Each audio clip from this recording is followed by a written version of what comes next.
I watched my granddaughter photograph my latest shawl design with professional lighting equipment I didn't recognize. "Grandma, this one is absolutely stunning," Melissa said, her phone clicking rapidly as she moved around the delicate lacework I'd spent 3 months perfecting. "The color work is incredible. Do you mind if I post this on my Instagram?" I smiled, proud that my 28-year-old granddaughter appreciated the craft I'd been practicing for over 50 years. "Of course, sweetheart. I'm just happy someone your age still cares about traditional handwork." What I didn't know was that she had already sold 17 of my original designs to luxury yarn companies for $500 each, never mentioning my name, never sharing a single cent, and certainly never asking my permission. Before we jump back in, tell us where you're tuning in from, and if this story touches you, make sure you're subscribed, because tomorrow, I've saved something extra special for you. My name is Dorothy Chan, and at 72 years old, I thought I understood the boundaries of family loyalty. I had raised 3 children as a single mother after my husband died in a construction accident when I was only 35. Those were hard years, working double shifts at the hospital as a nurse while trying to keep food on the table and clothes on growing bodies. Knitting had been my salvation during those dark times, something I could do with my hands while my mind processed grief and worry. What started as a way to make affordable sweaters for my children evolved into an art form that became my identity. I lived in a modest craftsman house in Portland, Oregon, surrounded by bins of yarn organized by weight and color, shelves lined with knitting books dating back to the 1950s, and walls covered with photographs of finished projects. My living room had been converted into what my daughter Rachel called my studio, though I still thought of it as just the place where I worked. The morning light came through the large windows perfectly, and I had arranged my favorite chair, a worn leather recliner that had belonged to my husband, to catch that light for at least 6 hours a day. Melissa was Rachel's oldest daughter, and she had always been my favorite grandchild, though I tried never to show it. She had her father's dark curly hair and her mother's quick intelligence, but more than that, she had inherited my love for creating beautiful things. While my other grandchildren pursued careers in finance and technology, Melissa had studied textile design at the Rhode Island School of Design and moved back to Portland 2 years ago to work as a freelance designer. We had grown close during her childhood, spending countless afternoons together while I taught her basic stitches and color theory. Watching her develop into a talented designer had been one of my greatest joys. She started visiting more frequently about 8 months ago, usually on Sunday afternoons when she knew I would be working on new designs. I had developed something of a reputation in the knitting community over the years, publishing patterns in magazines like Interweave Knits and Vogue Knitting, teaching workshops at fiber festivals across the country, and building a modest following on Ravelry, the social network for knitters and crocheters. My designs were known for their intricate color work and mathematical precision, incorporating techniques I had learned from books and adapted through decades of experimentation. Melissa would arrive with coffee and pastries from the bakery downtown, settling into the chair across from mine with her laptop and sketchbook. "I love watching you work, Grandma," she would say. "The way you can visualize how colors will interact before you even cast on is amazing. Where do you get your inspiration?" I would tell her about the patterns I saw in nature, in architecture, in the quilts my own grandmother had made. I explained my process for charting color work, for calculating gauge and ease, for engineering garments that would drape beautifully on different body types. She took notes, asked intelligent questions, and occasionally sketched ideas in her book. "Do you ever think about writing a book?" Melissa asked one afternoon in late October. "You have so much knowledge, Grandma. It seems like it should be preserved somehow." I laughed at the suggestion. "Sweetheart, I'm 72 years old. Who wants to read a book by an old woman about knitting?" She looked at me with what seemed like genuine concern. "That's exactly why people would want to read it. You have techniques that aren't documented anywhere else. The way you do your increases for circular yokes, that thing you do with provisional cast-ons to create seamless edges, nobody else is teaching those things." Her words made me feel valued in a way I hadn't experienced in years.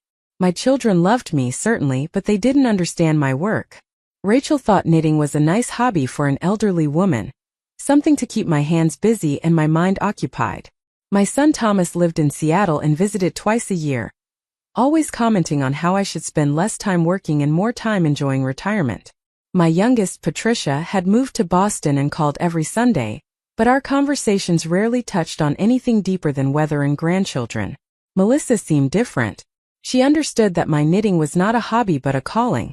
Not busywork but an art form that required skill, creativity, and decades of accumulated knowledge. When she suggested I write a book, I felt seen in a way that made my chest tight with gratitude. Maybe you're right, I told her. Maybe it's time to think about documenting some of these techniques.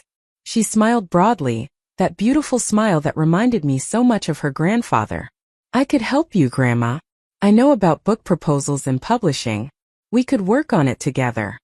That conversation marked a shift in our relationship. Melissa started visiting 3 or 4 times a week instead of just Sundays. She brought her camera equipment and began photographing my works in progress, documenting each step of my process. This is for the book, she explained. We need good visual documentation. She set up lighting umbrellas and reflectors, positioning my hands just so as I demonstrated techniques. She recorded videos of me explaining my design process, asking me to walk through how I calculated stitch counts for complex colorwork patterns. I was flattered by her attention and excited about the book project. For the first time in years, I felt like my work mattered beyond the small community of knitters who bought my patterns. Melissa talked about reaching a wider audience, about preserving traditional techniques for future generations, about establishing my legacy as an innovator in the craft. You're not just a knitter, Grandma, she said. You're an artist and a mathematician. Your designs are like architectural drawings executed in fiber. She asked to see my archive of unpublished designs, patterns I had developed over the years but never released publicly. I kept them in a filing cabinet in my bedroom, each one carefully documented with charts, written instructions, and gauge swatches.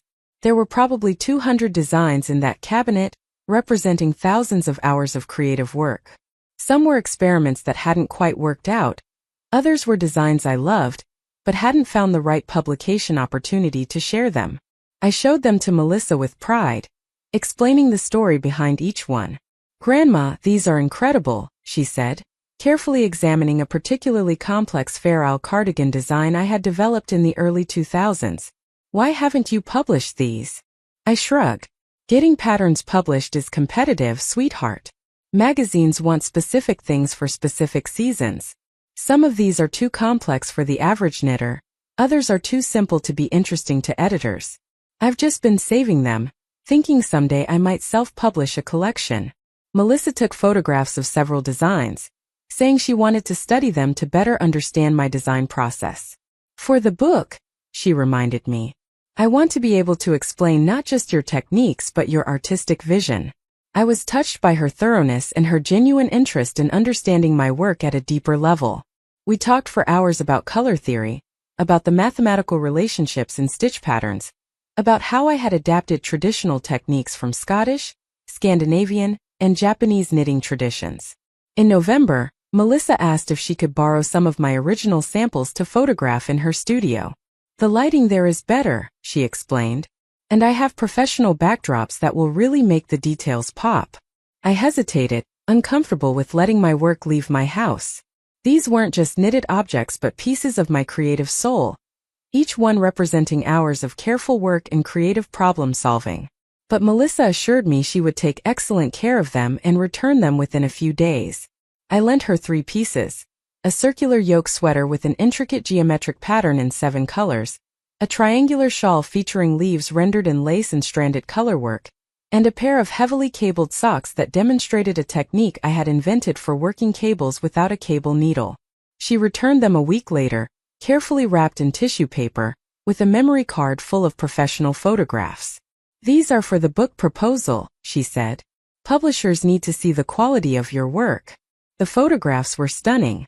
Melissa had a real talent for capturing texture and dimension, for showing how light played across the surface of different stitch patterns. Looking at my work through her lens made me see it differently, made me recognize the artistry I had always downplayed as just craft work. You're incredibly talented, Melissa, I told her. These photographs are museum quality. She hugged me tightly. I learned from the best, Grandma. You taught me to see beauty in the details. December brought the first hints that something might be wrong, though I didn't recognize them at the time. I had lunch with my friend Virginia. another longtime knitter who had been my companion at fiber festivals for 20 years. Virginia was 75, sharp as ever, and never hesitated to speak her mind. We met at a cafe near Powell's Books, catching up on family news and discussing our winter projects. "Dorothy, I saw something online that confused me," Virginia said carefully, stirring sugar into her tea. There was a post on Instagram about a new luxury yarn company launching a collection of exclusive designs. One of them looked remarkably similar to that colorwork technique you developed for your yoke sweaters. I felt a small flutter of unease but pushed it away. "Lots of people work circular yokes, Virginia. It's not exactly an unusual construction method." She pulled out her phone and showed me the post. The design was similar to mine, featuring the same style of geometric patterning I had spent years perfecting. Preparing and narrating this story took us a lot of time, so if you are enjoying it, subscribe to our channel, it means a lot to us. Now back to the story. But the colors were different and the specific motifs had been altered slightly. "It says the designer is M. Chun," Virginia continued. "Any relation?" "Melissa Chun. But surely this was just a coincidence, or perhaps Melissa had been inspired by my work to create her own variations. Wasn't that what apprenticeship was about, learning from masters and developing your own voice?" "That's my granddaughter," I said, trying to keep my voice light. "She's a textile designer. I've been teaching her some of my techniques." Virginia looked at me with an expression I couldn't quite read. "Is she crediting you as her teacher? Or indicating these are adaptations of your work?" I looked more closely at the post. There was no mention of me, no acknowledgement of learning from a grandmother or adapting traditional techniques. The caption read something about drawing inspiration from architectural patterns and color studies, followed by information about purchasing the pattern for $49. $49 seemed expensive for a single pattern, but perhaps that was the going rate for luxury designs. "I'm sure she just forgot to mention me," I said, though the words felt hollow. "We've been working on a book project together. She's been documenting my techniques." Virginia didn't say anything else, but her silence felt heavy with unspoken concern. We finished our lunch talking about other things, but I couldn't shake the uneasy feeling that had settled in my stomach. When I got home, I searched for Melissa's Instagram account, which I had never thought to look at before. I wasn't very active on social media, maintaining only a basic presence on Ravelry to share patterns with my small following. Melissa's Instagram had over 40,000 followers. The account was professionally curated, featuring beautiful photographs of knitwear against minimalist backgrounds. I scrolled through post after post, recognizing elements of my design aesthetic in nearly every image. The color combinations I favored, the construction techniques I had pioneered, the mathematical precision in the patterning, all of it was there, presented as original work by M. Chun, independent designer and fiber artist. My hands shook as I continued scrolling. There was a post from 3 weeks ago featuring a shawl design that was nearly identical to one I had shown Melissa from my unpublished archive, the one with the leaf motifs in mixed lace and stranded colorwork. The caption called it an original design inspired by autumn walks in Forest Park. The pattern was available for purchase for $75. I found another post from early November showing the circular yoke sweater design I had lent her to photograph. The image used in the post was clearly taken in my living room. You could see the edge of my leather chair in the background. But the caption made no mention of me, instead describing the designer's innovative approach to geometric colorwork and the mathematical precision required to create balanced patterns. The pattern was listed for sale at $65. My chest felt tight as I continued searching through months of posts. Design after design that bore unmistakable similarities to my work, techniques I had spent decades developing, presented to tens of thousands of followers as original creations. There were comments from other knitters praising M. Chun's innovative techniques, her artistic vision, her mathematical genius. Several comments asked where she had trained, and her responses mentioned her degree from RISD but never mentioned learning from her grandmother. I should have confronted her immediately, but I couldn't quite believe what I was seeing. Perhaps these were designs she had created independently, and the similarities were just a result of us working in similar styles. Perhaps I was overreacting, letting Virginia's concerns make me suspicious where I should have been proud. My granddaughter was successful, building a following and selling her work. Wasn't that something to celebrate? But the doubt had been planted and I couldn't stop thinking about it. I began paying closer attention during Melissa's visits, watching what she photographed, listening more carefully to her questions. When she asked me to walk through my process for a particular cable design, I noticed she was recording video on her phone. When she borrowed my notebook to look at some gauge calculations, I saw her photograph several pages before handing it back. "Melissa," I said during her next visit, trying to keep my voice casual, "I was looking at your Instagram. You've built quite a following." She looked up from her laptop, smiling brightly. "Oh, Grandma, I didn't know you were on Instagram. You should have told me. I would have tagged you in some posts." The ease of her lie took my breath away. "I'd like that," I managed to say. "I noticed you're selling a lot of patterns. That's wonderful. Are these all original designs?" Something flickered across her face, too quick for me to identify. "Of course they are, Grandma. Why would you ask?" I pulled up the post showing the shawl design similar to my unpublished pattern. "This one looks familiar to me. Wasn't this in the archive I showed you?" Melissa barely glanced at the screen. "Oh, that design. Grandma, lots of people combine lace and stranded colorwork. It's not exactly a unique concept. You don't own the rights to mixing techniques." Her dismissive tone stung more than her words. "I spent 3 years developing that particular combination of techniques," I said quietly. "The way the lace transitions into colorwork without breaking the line of pattern. That's not something lots of people do." She set down her laptop and looked at me with what seemed like genuine concern. "Grandma, are you feeling okay? You seem a little confused. I showed you this design months ago, remember? You said it was lovely and encouraged me to publish it." I searched my memory, uncertain now. Had she shown me that design? The past few months had blurred together in a pleasant haze of shared work and family connection. Maybe I was misremembering. Maybe my age was making me forgetful, suspicious, territorial about work that should be freely shared between generations. "I'm sorry, sweetheart," I said, feeling suddenly foolish. "You're probably right. I must be getting mixed up." Melissa hugged me, and I breathed in her familiar scent of vanilla and something floral. "It's okay, Grandma. I know you've been working really hard lately. Maybe you should take a break." I had raised her mother to have integrity, and Rachel had raised her children with the same values. But Virginia's words kept echoing in my mind, and I couldn't quite shake the feeling that something was wrong. I started keeping my unpublished designs in a locked drawer, and stopped leaving my notebooks out where Melissa could see them.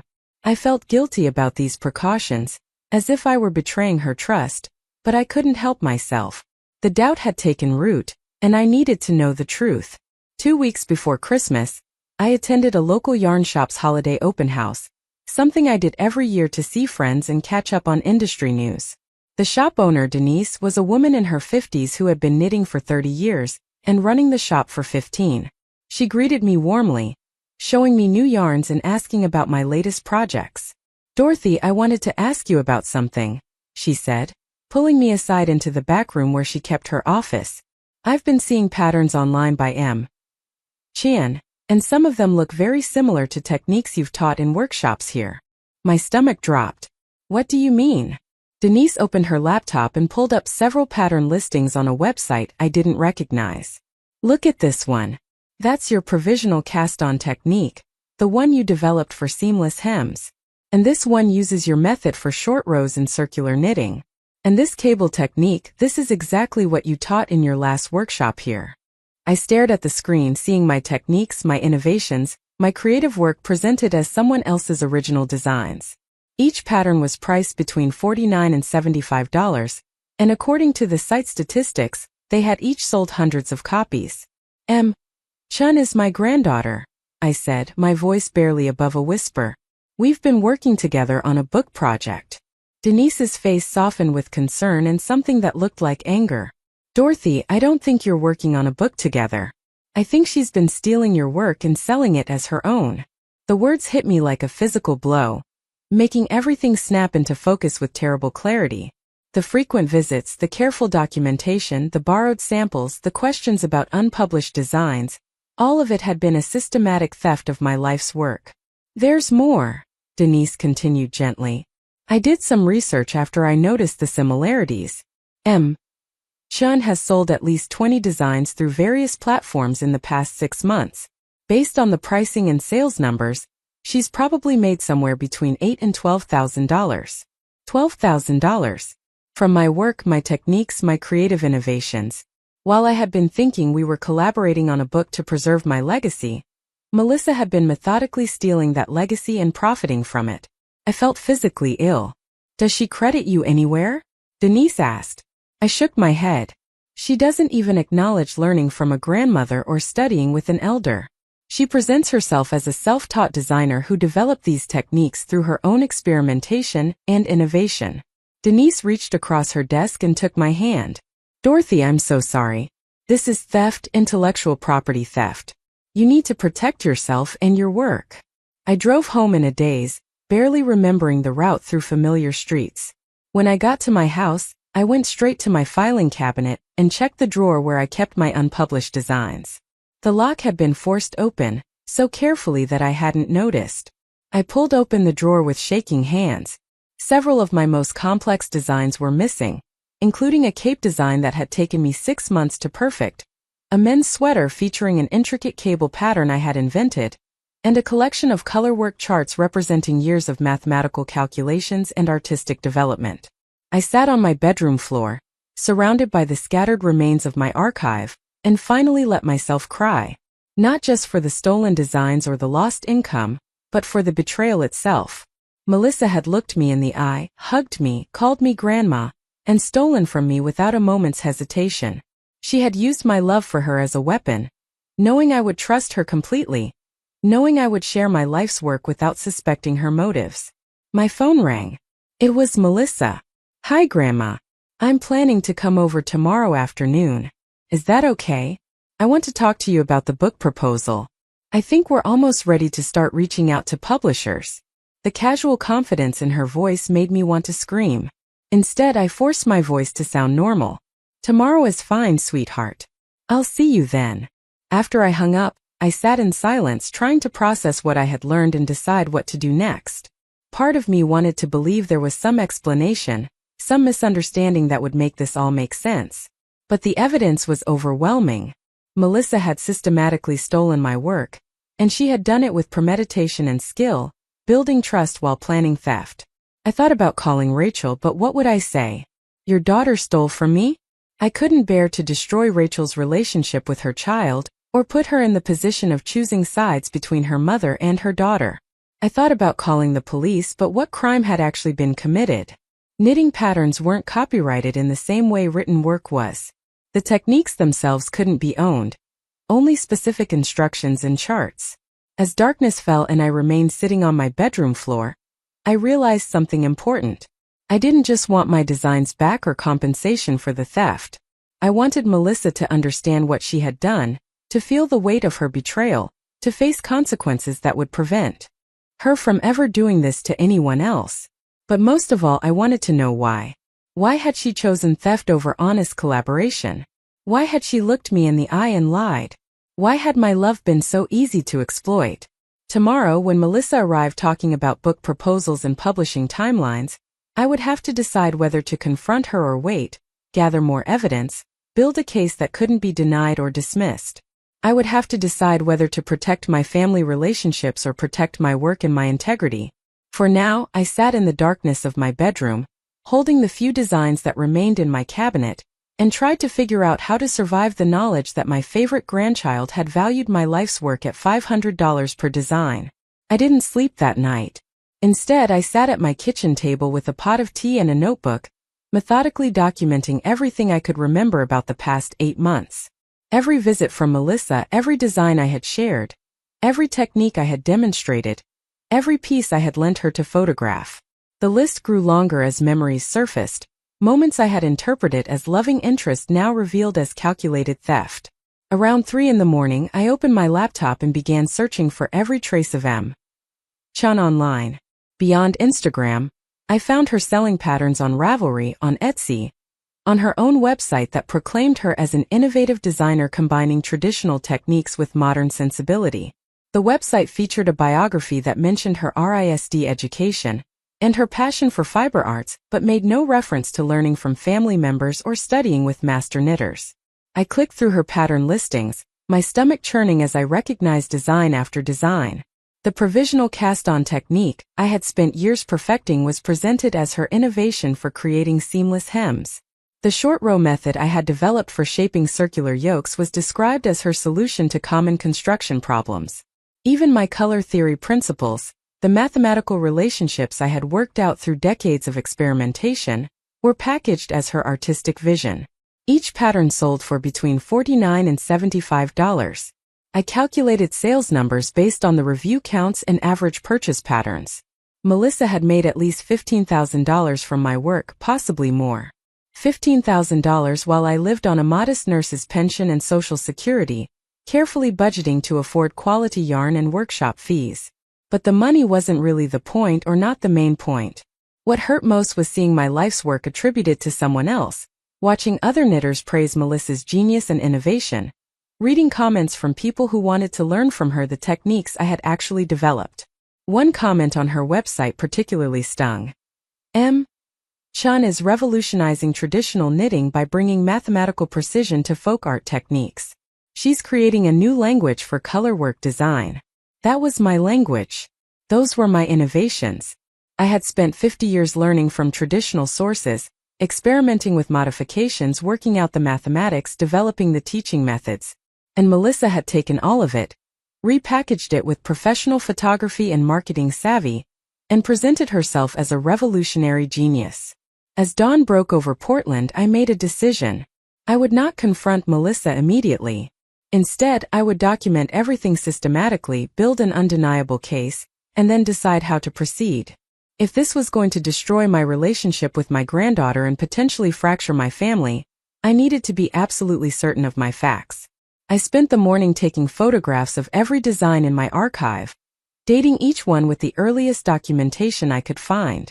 Some of my patterns had been hand-drafted on graph paper in the 1980s and 90s, the paper yellowed but the charts still clear. I photographed my old notebooks filled with gauge calculations and design notes, many of them dated decades before Melissa was born. I gathered teaching materials from workshops I had taught, student evaluations that praised my innovative techniques, magazine publications that credited me as the designer. By the time Melissa arrived that afternoon, I had assembled a thick folder of evidence and hidden it in my bedroom closet. I had also set up my old video camera, ostensibly to record our conversation for the book project, but actually to capture whatever she might say during our meeting. "Grandma," Melissa breezed in, carrying her usual coffee and pastries, kissing my cheek with apparent affection. "I'm so excited to talk about the book proposal today. I've been researching publishers and I think we have a really strong pitch." She settled into her usual chair, pulling out her laptop. "I've drafted an outline based on all the techniques you've taught me. Want to see?" I sat down across from her, my heart pounding but my voice steady. "Actually, sweetheart, before we talk about the book, I wanted to ask you about your pattern business. I've been looking at your website, and you've created quite a collection." Her fingers paused on the keyboard for just a fraction of a second. "Oh yes, it's been going really well. I'm so grateful for everything you've taught me. You've been such an inspiration." "That's interesting," I said carefully, because several of those patterns look very similar to techniques I developed. The seamless hem construction, the circular yoke shaping, the cable methods. They're remarkably close to my work. Melissa's expression remained pleasant, but something hard appeared in her eyes. "Grandma, I explained this before. These are common techniques. Lots of designers work with similar construction methods. You can't claim ownership of basic knitting concepts." "They're not basic concepts," I replied, keeping my voice level. "They're specific innovations I developed over decades. The particular way of working short rows in circular yokes, that's not standard technique. I invented that method in 2003 after years of experimentation. I can show you my dated notebooks documenting the development process." She closed her laptop with deliberate calm. "Grandma, I think you're getting confused again. These techniques have been around for years. Just because you use them doesn't mean you invented them." The gaslighting was so smooth, so practiced, that I might have doubted myself if I hadn't spent the night documenting my work. Melissa, I have the original charts from the 1990s. I have teaching materials from workshops where I taught these techniques before you were born. I have magazine publications crediting me as the innovator. Her pleasant mask slipped for just a moment, revealing something cold underneath. Are you accusing me of something, Grandma? The question hung between us, a challenge disguised as hurt confusion.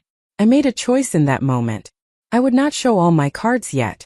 Instead, I would give her a chance to be honest, to explain, to potentially salvage something from this situation. I'm asking you to be truthful with me, I said gently. If you've been using my techniques in your patterns, I just want to understand what's happening. We're family, Melissa. We should be able to talk about this openly. She stood up, gathering her laptop and bag. I can't believe you're accusing me of stealing from you. After everything I've done to help you with the book project, after all the time I've spent documenting your work, you're treating me like a criminal. I'm not accusing you of anything, I said, though we both knew that was a lie. I'm just asking for honesty. Melissa moved toward the door, her movements sharp with anger. I think you need to seriously consider whether you're thinking clearly, Grandma. This paranoia, these accusations, they're not normal. Maybe you should talk to your doctor about cognitive decline. The accusation hit its mark. At 72, I lived with a constant low-level fear that my mind might be failing, that I might be losing my grasp on reality. Melissa knew this fear and was weaponizing it against me. My mind is perfectly clear, I said, but my voice shook slightly. I know what I created. I know what I shared with you. And I know what's appearing under your name on the internet. She paused at the door, her hand on the knob. You're making a mistake, Grandma. You're letting jealousy and confusion destroy our relationship. I've been building a successful career, and instead of being proud of me, you're trying to claim credit for my work. The reversal was so complete, so audacious that I almost laughed. Melissa, please. Let's not do this. Let's sit down and talk honestly about what's been happening. There's nothing to talk about, she said coldly.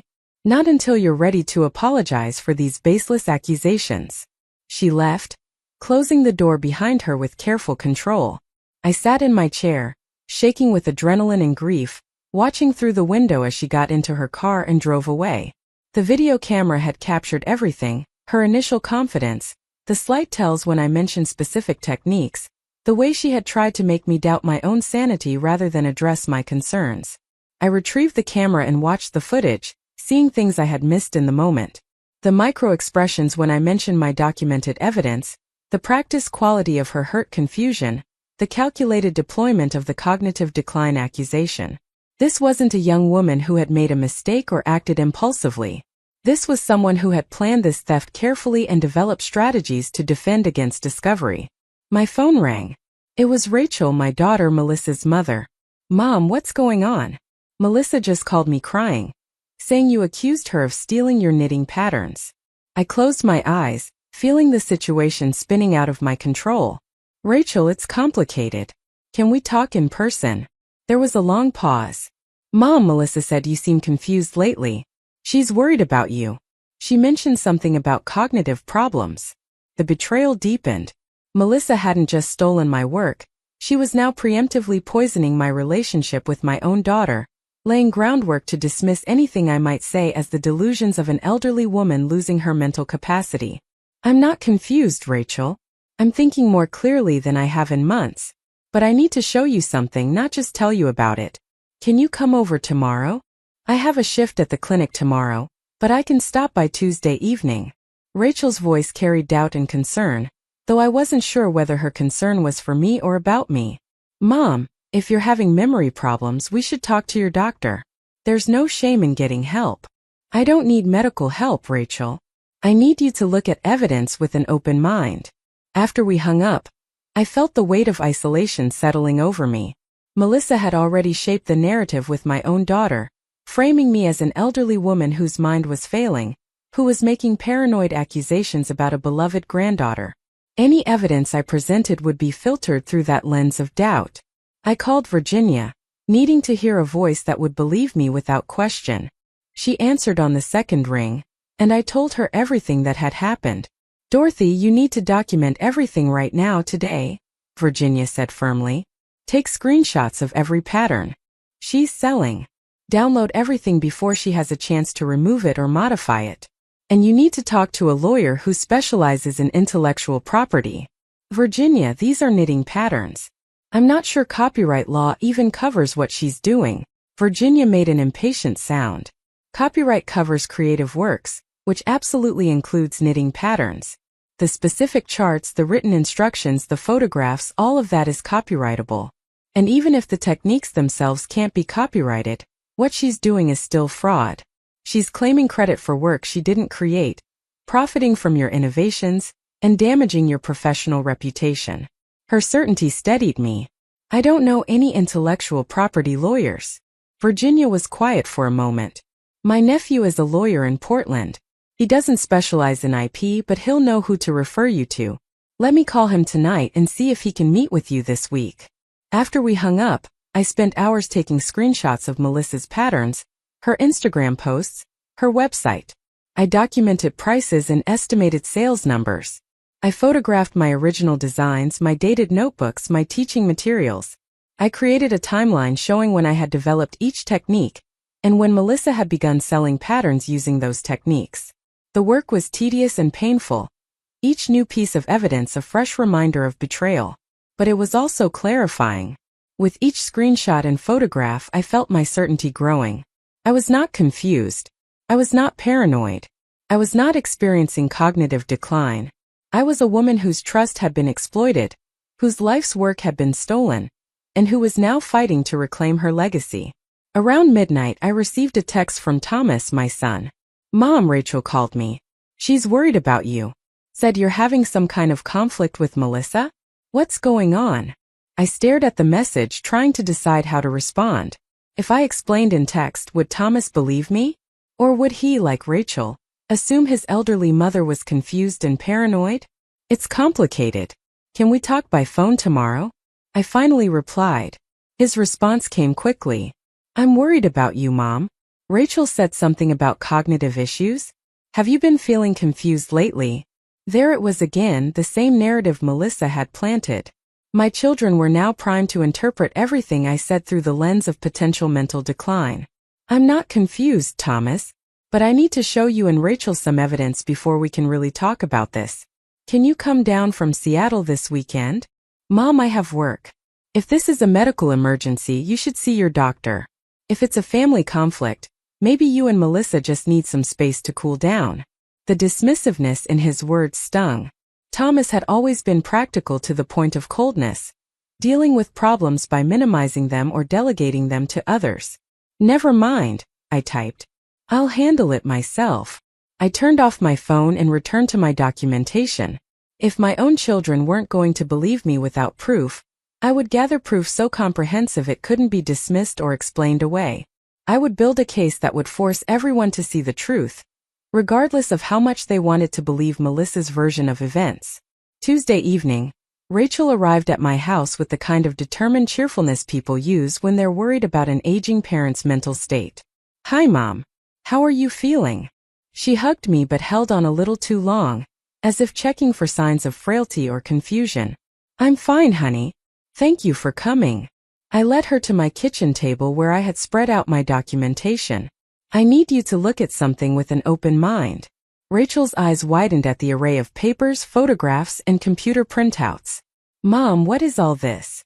I sat down and gestured for her to join me. "This is evidence that Melissa has been systematically stealing my knitting designs and selling them as her own original work."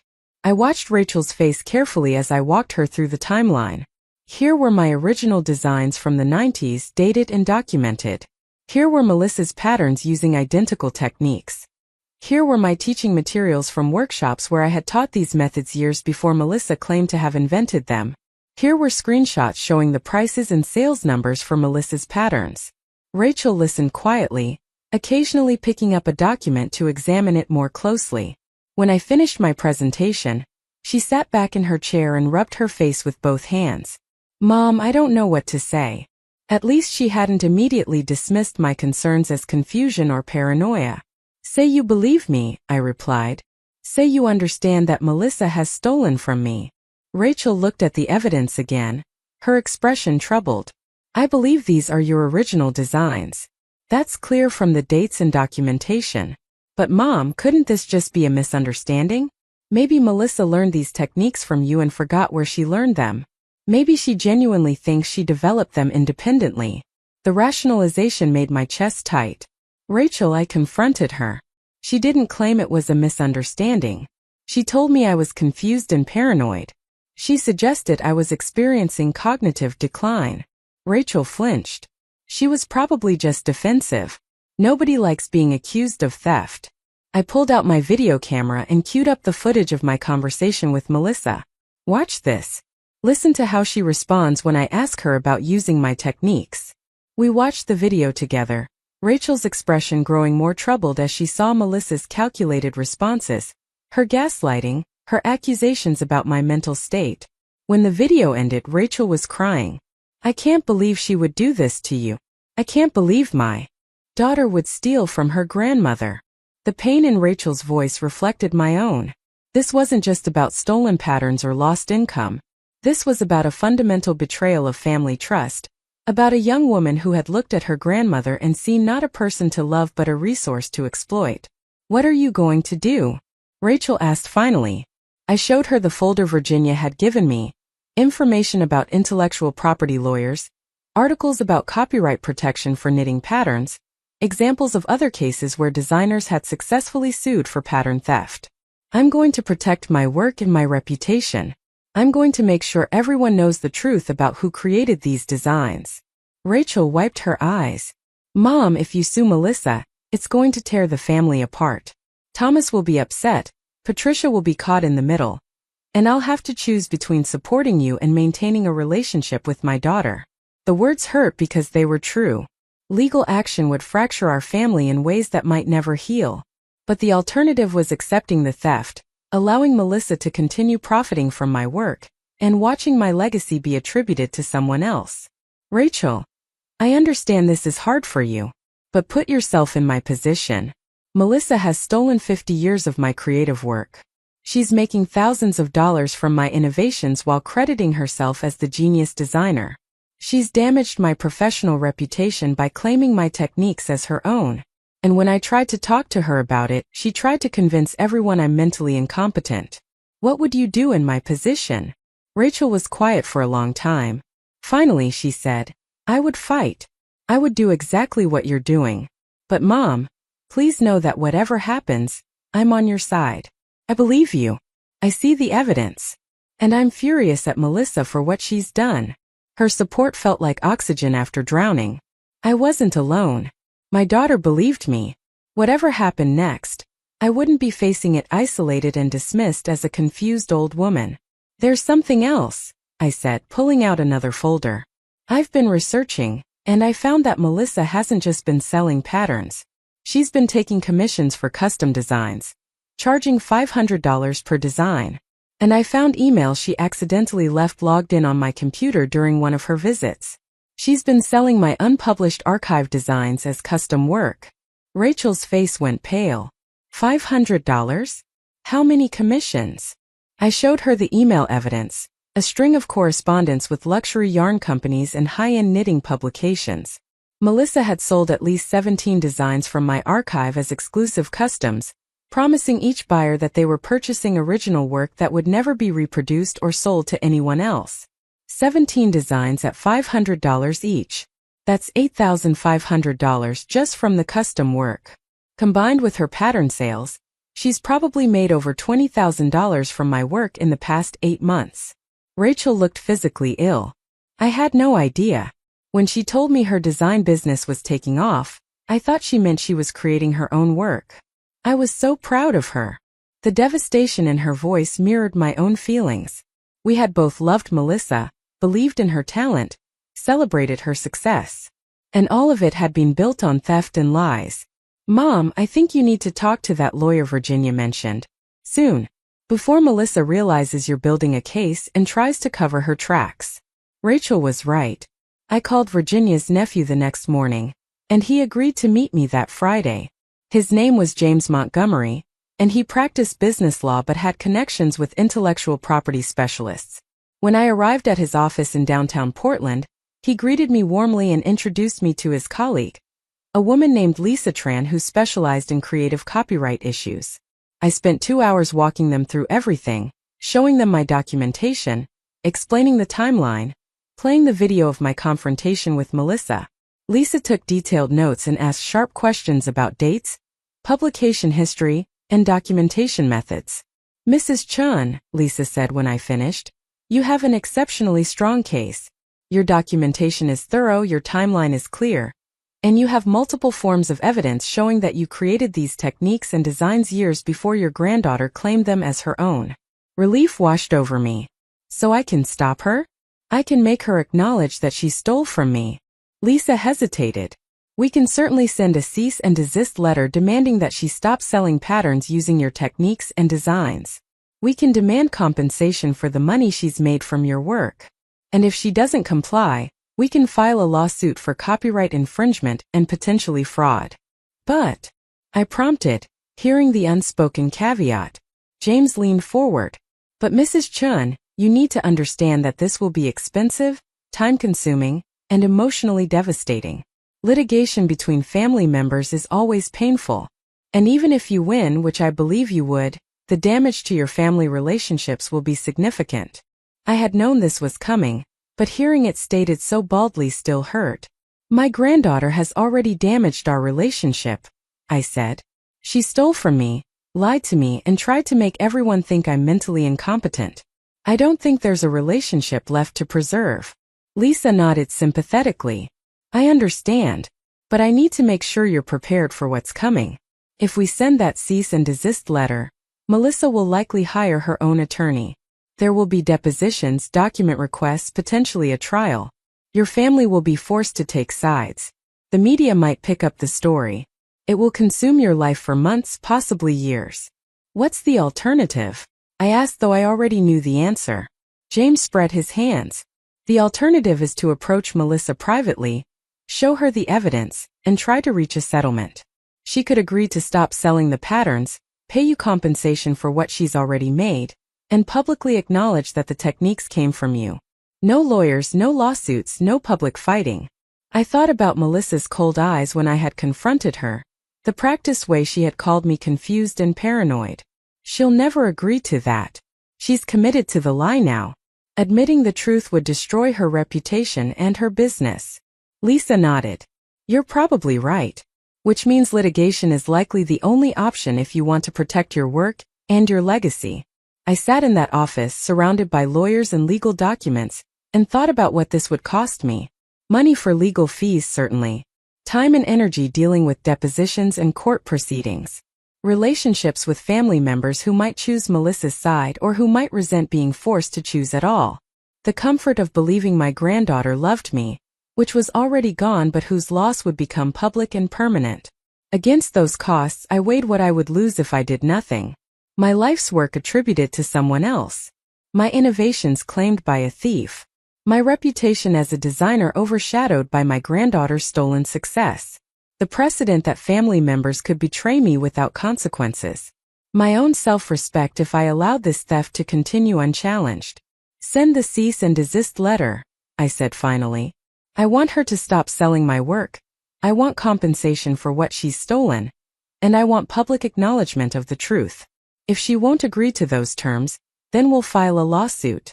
Lisa and James exchanged a glance. "Mrs. Chun, our retainer for this kind of case starts at $5,000. Are you prepared for that financial commitment?" $5,000 was a significant portion of my savings. But I had lived frugally my entire life, and I had put money aside for emergencies. This qualified as an emergency. "I'm prepared. What do I need to do next?" Lisa drafted the cease and desist letter over the weekend, and we sent it by certified mail on Monday morning. The letter was formal and detailed, listing each pattern Melissa had sold using my techniques, demanding immediate removal of all infringing materials, and requesting full accounting of profits made from my stolen work. We gave her 10 business days to respond. Those 10 days felt like walking through fog. I went through my daily routines, knitting in my chair by the window, responding to emails from students, but everything felt muted and distant. Rachel called every day to check on me, her support unwavering even as she struggled with her own grief over her daughter's actions. Virginia stopped by with meals and company, sitting with me while I worked on a new shawl design that I would carefully document and copyright before sharing with anyone.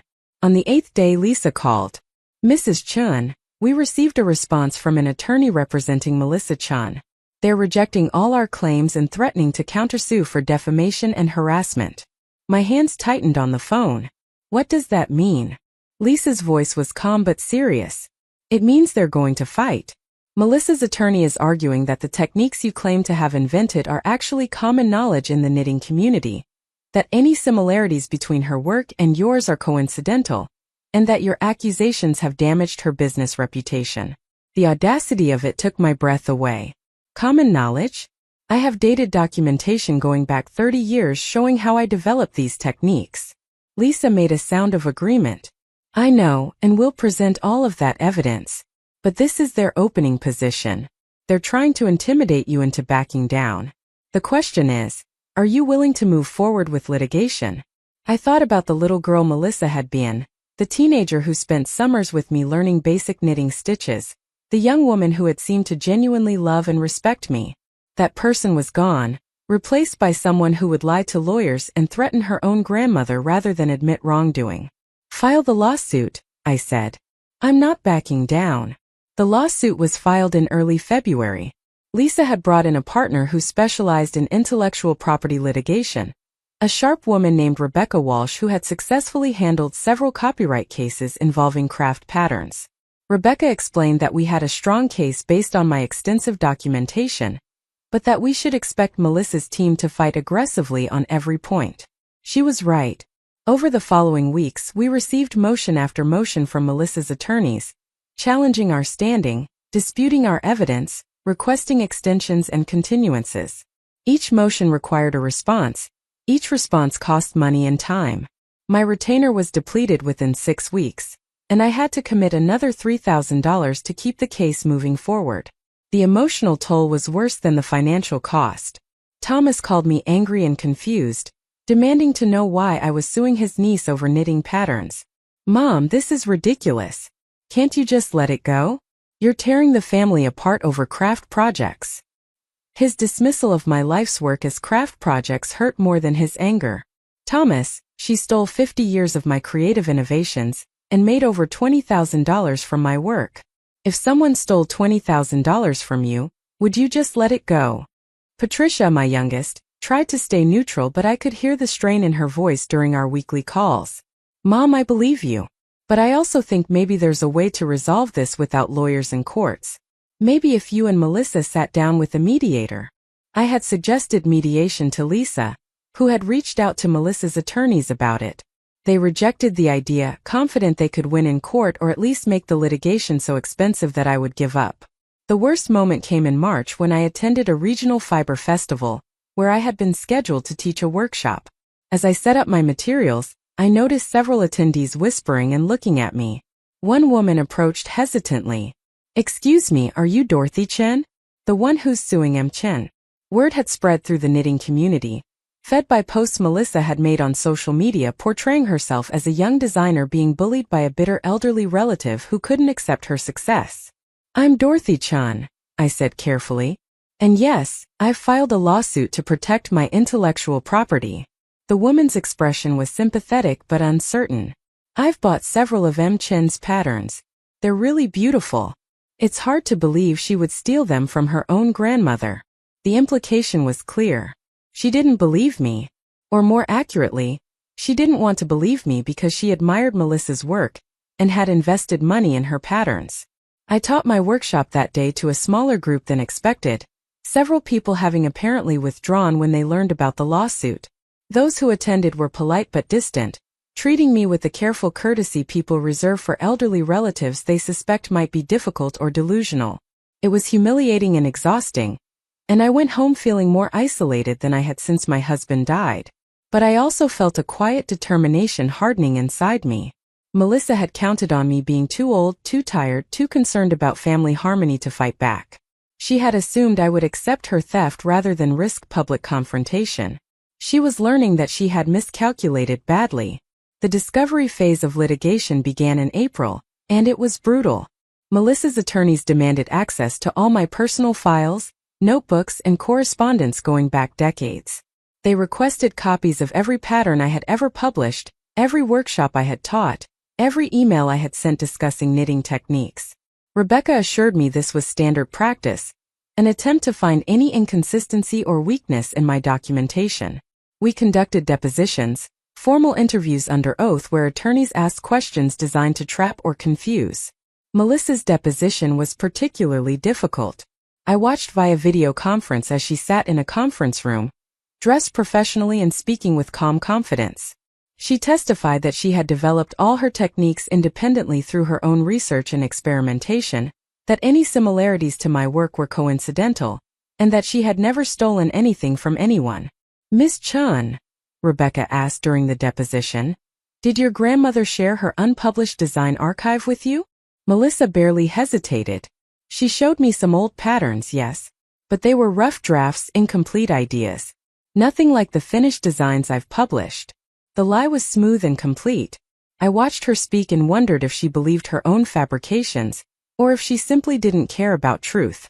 "And the designs that went missing from your grandmother's filing cabinet, the ones with forced locks, do you know anything about that?" Melissa's attorney objected, but not before I saw a flicker of something cross Melissa's face. Uncertainty, perhaps, or fear that we knew more than she had expected.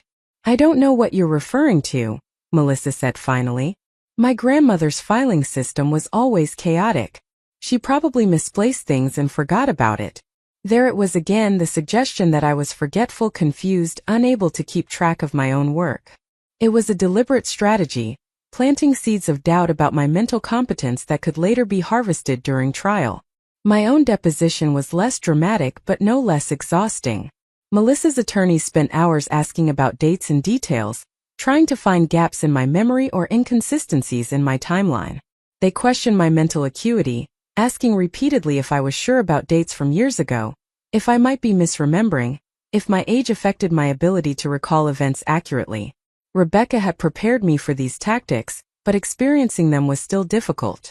Every question felt designed to make me doubt myself, to wonder if perhaps my memory was faulty, if perhaps I was the one who was confused. But each time doubt crept in, I looked at my documentation, at the dated notebooks and photographs and teaching materials that proved beyond question that I had created these designs and developed these techniques years before Melissa claimed them. In June, Rebecca called with unexpected news. "Mrs. Chun, we've had a development. One of the luxury yarn companies that bought exclusive designs from Melissa has contacted us.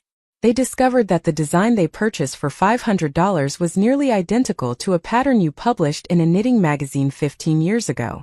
They're threatening to sue Melissa for fraud, and they're willing to testify in our case." This was the break we had been waiting for. A major company with its own legal team, angry about being defrauded, bringing resources and credibility to our case. "What does this mean for the lawsuit?" I asked. Rebecca's voice carried barely suppressed excitement. "It means we have third-party validation of your claims. It means Melissa's pattern of theft is documented by someone other than you. And it means her attorneys are going to have a much harder time painting this as a family dispute or claiming coincidental similarity." Within a week, 2 more yarn companies came forward with similar complaints. They had each paid Melissa for exclusive designs, only to discover later that the patterns were based on techniques I had published or taught in workshops. The companies wanted their money back, and they were willing to provide evidence for our lawsuit. The tide was turning. Melissa's attorneys requested a settlement conference in July, a clear sign that they were worried about going to trial. We met in a conference room at the courthouse, both sides sitting across a long table, while a mediator tried to facilitate discussion. I saw Melissa for the first time since our confrontation in my living room 6 months earlier. She looked thinner, her face tired and drawn. When our eyes met, I saw something I hadn't seen before. Not remorse exactly, but perhaps recognition that her actions had consequences she hadn't anticipated. The mediator outlined a potential settlement. Melissa would cease selling all patterns using my techniques, pay restitution of $18,000 covering her profits from my work, and issue a public statement acknowledging that she had incorporated techniques learned from her grandmother without proper attribution.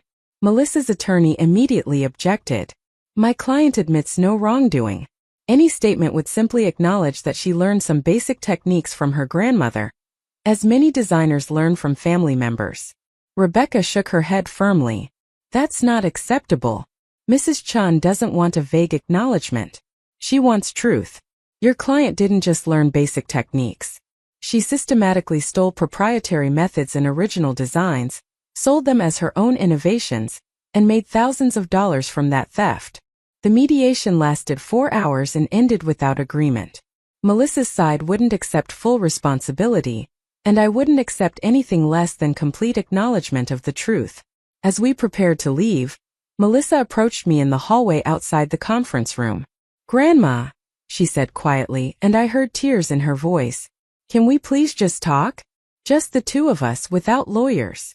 I looked at her carefully, searching for genuine remorse or just tactical manipulation. "What do you want to say, Melissa?" She glanced around, making sure we were relatively private. "I'm sorry. I'm so sorry. I started small, just using one technique you showed me, and then it snowballed. I told myself I was just adapting your methods, making them my own, but I knew I was taking your work."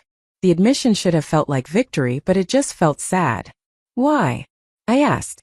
"Why didn't you just collaborate with me honestly? We could have co-designed patterns, shared credit, worked together. Instead, you stole from me, and then tried to make everyone think I was mentally incompetent when I discovered the truth." Melissa's face crumpled. "I don't know. I wanted it to be mine, my success, my reputation. And you're so talented, Grandma. Everything I made felt like it lived in your shadow. I wanted something that was just mine." Her honesty was painful because it revealed something I had suspected, but hadn't wanted to believe. Melissa had stolen from me not just for money but out of a toxic combination of ambition, insecurity, and resentment. She had looked at my life's work and seen not a legacy to honor but a shadow to escape. "Melissa, if you're truly sorry, then settle this case. Pay the restitution, make the public acknowledgement, and commit to never stealing from anyone again." She wiped her eyes, and I saw the moment when her remorse hardened into defensiveness. "I can't make a public statement saying I stole from you. It would destroy my career. Everything I've built would be gone." There was the truth. Melissa wasn't sorry for stealing from me. She was sorry she had been caught. She regretted the consequences, not the actions. "Then we'll see each other in court," I said and walked away. The trial was scheduled for September. Rebecca and her team prepared meticulously, organizing hundreds of pages of evidence, preparing exhibits comparing my original designs to Melissa's patterns, lining up expert witnesses who could testify about the uniqueness of my techniques. The yarn companies that had been defrauded agreed to testify, as did several knitting teachers who had taken my workshops and recognized my methods in Melissa's patterns. 2 weeks before trial, Melissa's attorneys made a final settlement offer. $25,000, immediate cessation of all pattern sales using my techniques, and a private acknowledgement to me admitting the theft. No public statement. Rebecca presented the offer, and I could hear in her voice that she thought I should consider it. "Mrs. Chun, this is a substantial amount of money. It covers full restitution plus damages. And while there's no public acknowledgement, you'll have Melissa's admission in writing that she stole from you." I thought about what I would gain from accepting. Financial compensation that would cover my legal fees and provide some cushion for my future. Written proof of Melissa's theft that I could share with people who doubted me. An end to the emotional exhaustion of litigation. But I would lose the public vindication, the clear statement that I had been wronged and that Melissa had been held accountable. The knitting community would never fully know the truth, and Melissa would quietly continue her career under a different name or in a different venue. "No," I said finally. "I want the truth to be public. I want other elderly artists to know they can fight back when family members steal from them. I want young designers to understand that theft has consequences. This isn't just about me anymore." Rebecca was quiet for a moment. "Mrs. Chun, I respect that. But I need you to understand that trials are unpredictable. We have a strong case, but there's always risk. If we lose, you get nothing. You've already spent thousands on legal fees, and those won't be recovered." I had considered this possibility many times during sleepless nights. I understand, but some things are worth the risk. My integrity is one of them. We went to trial on a gray Monday in September. The courthouse was older, with high ceilings and wood paneling that gave the proceedings a weight and formality I found both intimidating and appropriate. This was serious, worthy of serious spaces and serious attention. The trial lasted 3 days. Rebecca presented our evidence methodically, building a timeline that showed my development of techniques years before Melissa claimed them, demonstrating the identical nature of construction methods, showing emails where Melissa sold my designs as exclusive customs. The yarn company representatives testified about being defrauded, showing the patterns they had purchased, and the magazine publications proving those patterns were based on my earlier work. Expert witnesses explained the uniqueness of my techniques, and the statistical impossibility of Melissa independently developing identical methods.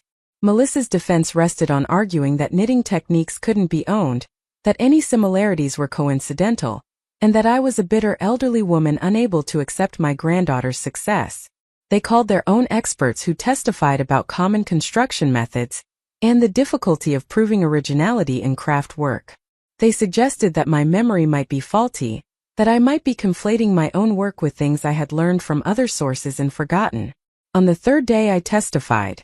Rebecca walked me through my history as a designer, my development of key techniques, my documentation practices. I explained how I had trusted Melissa, shared my unpublished work, and been systematically betrayed. Melissa's attorney cross-examined me aggressively, trying to rattle me with rapid-fire questions about dates and details. But I had lived with my work for 50 years. I knew every design, every technique, every innovation. My answers were clear and consistent, supported by the mountain of documentation we had presented. The jury deliberated for 6 hours.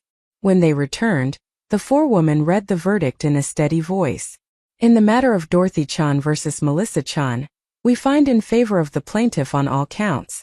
We find that the defendant knowingly and willfully infringed on the plaintiff's copyrighted works, that this infringement was intentional and malicious, and that the plaintiff is entitled to damages.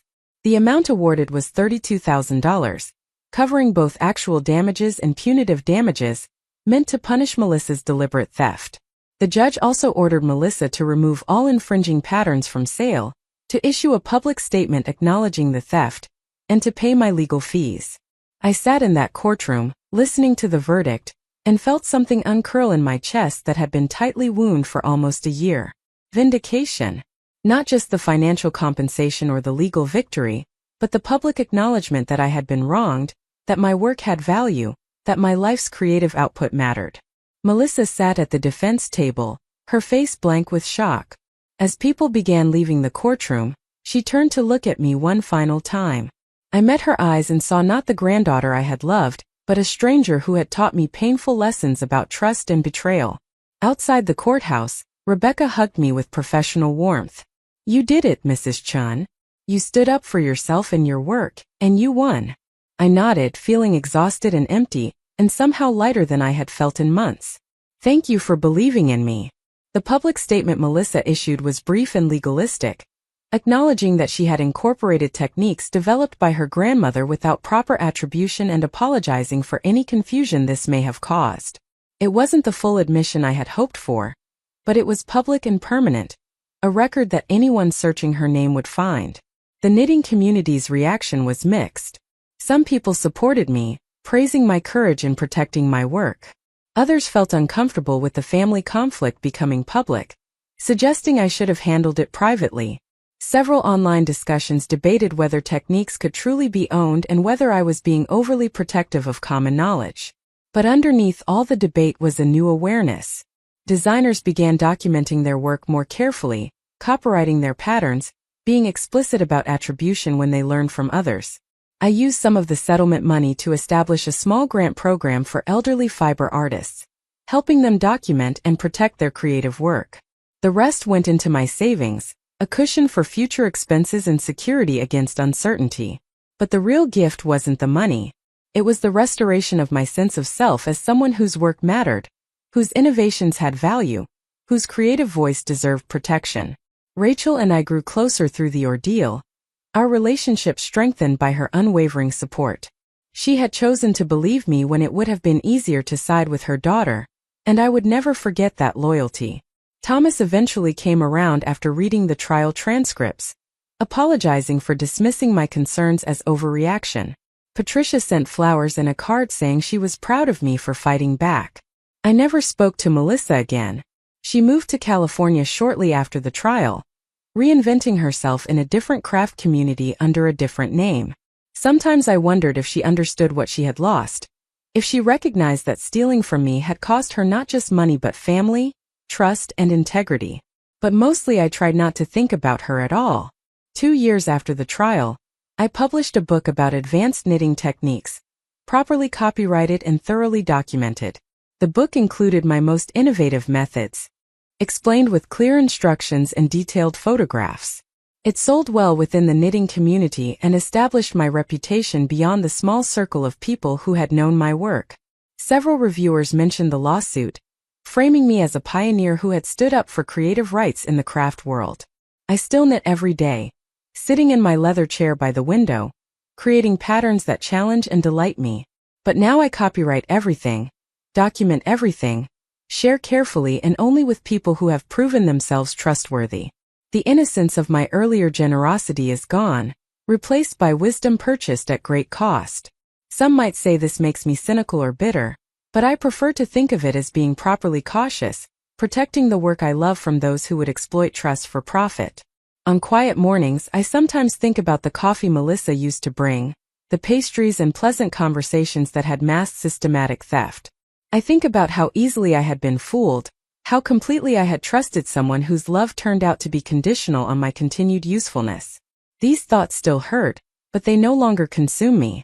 The betrayal is a scar now, rather than an open wound, a permanent mark that reminds me what I survived and what I learned. My life now is smaller but more authentic. I teach workshops to students who genuinely want to learn.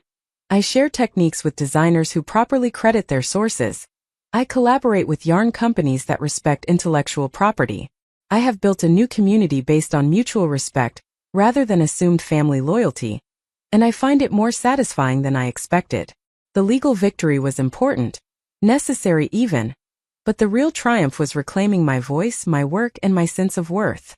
At 74, I am still creating, still innovating, still pushing the boundaries of what knitting can be. And every stitch I make is mine, properly credited, legally protected, and freely given only to those who honor the gift. Up next, you've got 2 more standout stories right on your screen. If this one hit the mark, you won't want to pass these up. Just click and check them out.